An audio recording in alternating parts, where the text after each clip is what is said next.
इशारे पर चलती है।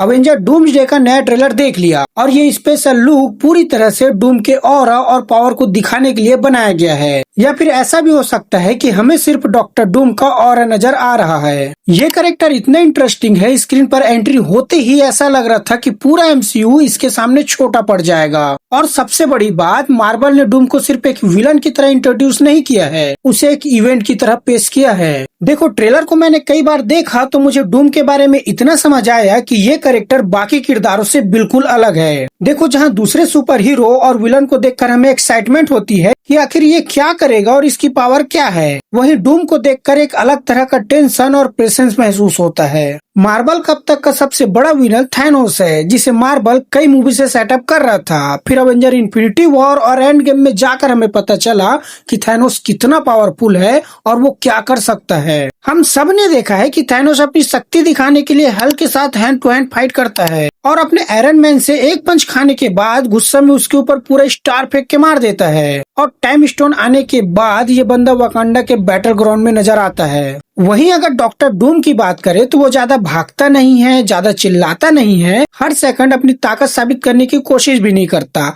बस खड़ा रहता है और अपनी 2 उंगली से थॉर के स्ट्रॉन्ग ब्रेकर को रोक देता है। भाई, अगर एक कमरे में सारे सुपर हीरो और विलन एक साथ हो और अपनी पावर दिखाए और डूम सिर्फ वहाँ खड़ा हो, फिर भी ऐसा लगता है कि कमरे में सबसे ज्यादा पावर उसी के पास है। इसे कहते हैं असली ऑरा फार्मिंग। इसके अलावा हमें पता है कि मूवी में अवेंजर है, फंटास्टिक फोर है, एक्स-मैन है, यानी मार्वल के पास इतने बड़े बड़े कैरेक्टर है कि हर एक कैरेक्टर अपने आप में एक पूरी मूवी चला सकता है। लेकिन जैसे ही डूम स्क्रीन पर आता है, पूरा फोकस अपने आप उसकी तरफ चला जाता है, क्योंकि ट्रेलर में हमें इतने सारे सुपर हीरो देखने को मिलते हैं, लेकिन हर किसी का फेस देखना सबकी फटी पड़ी है। कुछ कैरेक्टर डूम के सामने खड़े होकर डरे हुए हैं, तो कुछ कैरेक्टर उसके कारनामे देखकर या फिर कुछ सिर्फ उसके बारे में सुनकर। और यही डर है जो डूम के कैरेक्टर की ओर ऑडियंस के ध्यान को खींचती है। देखो, अब अगर थॉर की बात करें तो थॉर एमसीयू का सबसे पावरफुल अवेंजर में से एक है। यह अकेला बंदा था जिसने थैनोस के सीने में स्ट्रॉन्ग ब्रेकर घुसाया था, लेकिन ट्रेलर में डूम के सामने जिस तरह से इसे दिखाया गया है, उससे ऐसा बिल्कुल भी नहीं लगता कि डूम किसी गॉड के सामने खड़ा होकर डरा हुआ है,